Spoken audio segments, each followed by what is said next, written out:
네, 오늘도 주님 안에서 승리하는 복된 하루가 되시기를 간절히 축원을 드립니다. 예루살렘에 가면은요, 예루살렘 성 안에 이제 그 성전 안으로 들어가는 입구가 몇 군데가 있는데, 특별히 이 성전에 들어가는 사람들은요 정해져 있습니다. 물론 네, 명절날 제사를 드리기 위하여 제물을 가지고 이스라엘 백성들은 그 성전 안에 들어갑니다. 성전 안에 들어가면 다시 그 안에는 지성소가 있죠.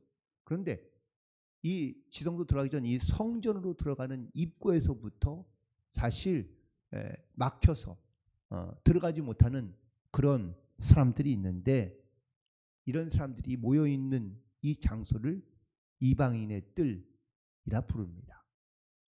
그 이방인의 뜰 벽에는 이렇게 글이 쓰여져 있는데, 어떤 이방인도 이 문으로 들어오는 것을 금한다. 어기는 자에게는 사형을 처한다. 라고 이렇게 큰 문패로 적혀져 있습니다. 다시 말하면 이방인들은 결코 그 성전 안으로 들어갈 수 없었다. 예배를 드리고 싶어도, 함께 나아가고 싶어도 들어갈 수 없었다라는 말이죠. 그만큼 유대인들은 이 유대인들의 말이 하나님께서 택하신 백성이다라는 그런 의미를 갖고 있는데, 그래서 이 유대인들은 이방인들을 멸시하고 사람을 취급하지 아니하고, 또 특별히 사마리아 지역에 있는 사람들도 이방인 취급하는 이유 중 하나는 이방인들과 섞여서 그들이 살아갔기 때문입니다. 이렇듯 이방인들에게는 아주 철저하게 배척하는 문화를 갖고 있는 것이 바로 이 유대인들의 풍습이었는데, 유대인으로 인정하는 또 다른 어떤 표정 중에 하나는 바로 할례였습니다. 그래서 유대인들은 반드시 태어난 지 8일이 되면 할례를 받습니다. 그리고 그 할례가 바로 유대인이라는 표식과 증거가 된 것이죠. 즉 남자들에게는 할례가 없으면 이방인과 똑같습니다. 그렇다면 결코 예루살렘 성전 안으로 들어갈 수 없었다라는 이야기죠. 오늘 본문에 있는 바로 이 편지의 대상은 에베소 교회에 있는 교인들입니다. 에베소 교인들은 이방인일까요? 아니면 유대인들일까요? 이방인들입니다. 오늘 본문에서 그 이야기를 하고 있는 겁니다. 11절에 처음에 보면 너희는 그때에 육체로는 이방인이요. 육체로 이방인이라는 이야기는 뭐냐면 할례를 받지 않았다라는 이야기입니다. 그래서 그 뒤에 나오는 이야기가 할례를 받은 무리들이 할례 받지 않은 너희들에게 이방인이라고 말하며, 또한 할례를 받지 못한 것들이라고 이렇게 말하고 있다라는 겁니다. 결국 이것이 신앙과 믿음을 가지고 살아가려 하지만 이 유대인들과는 여전히 섞일 수 없고 하나 되지 못하고 그 안에 여전히 이런 갈등과 그리고 분쟁이 남아 있었다라는 사실입니다. 특별히 여기서 그때에라는 말이 종종 등장합니다. 11절에도 그때에, 12절에도 그때에. 그때라는 말은 뭘까요? 과거를 지칭하고 있는 표현입니다. 예전에는 너희들이 이방인이었다, 할례 받지 않은 사람들이었다.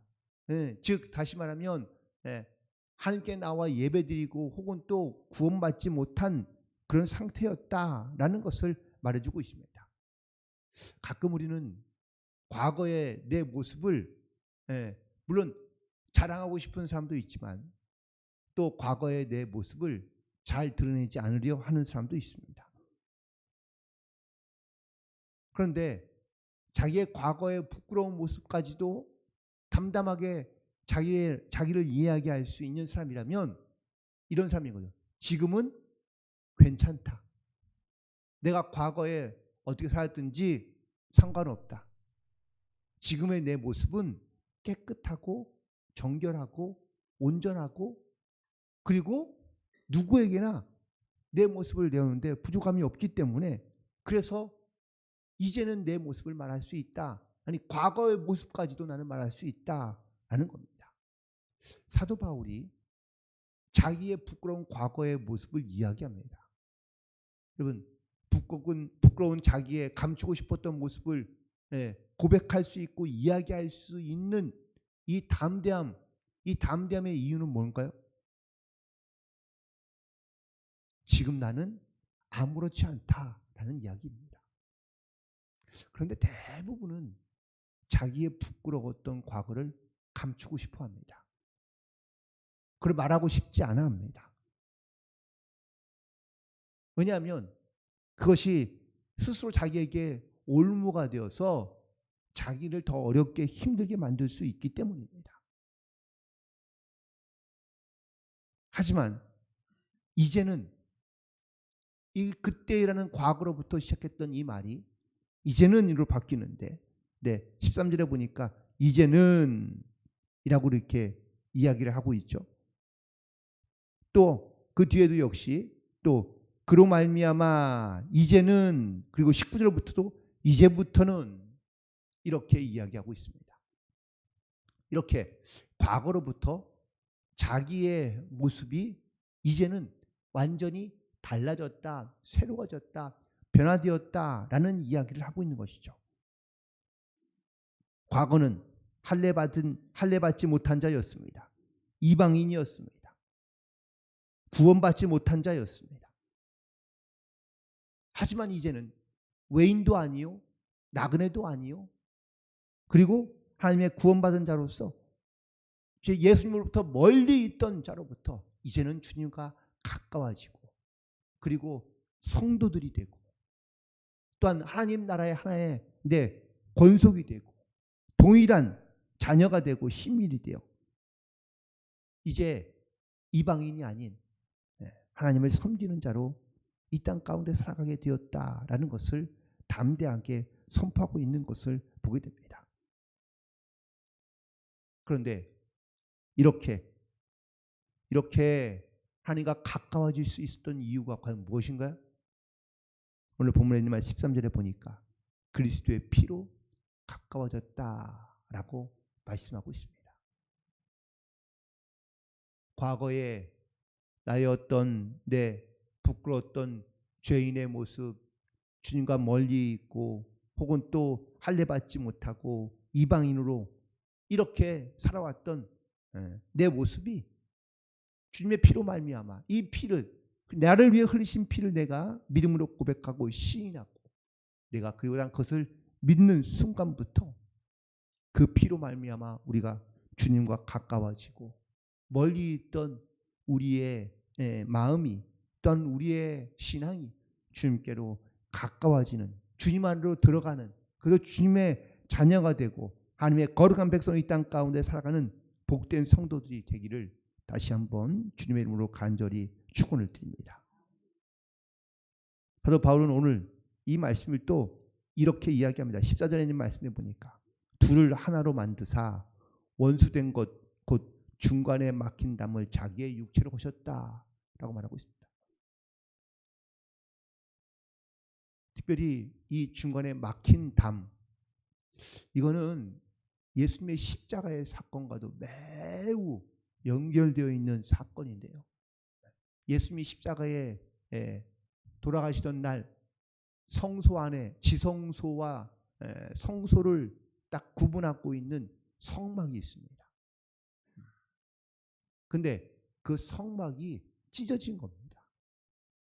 사실 그 성막은 거의 찢어지지 않는 재질로 되어 있습니다. 그런데 그 성막이 찢어진 겁니다. 즉 이스라엘 백성과 하나님의 사이에 막혀있던 담이 그날 그 성막이 찢어짐을 통하여 막힌 담을 허무셨다라는 사실입니다.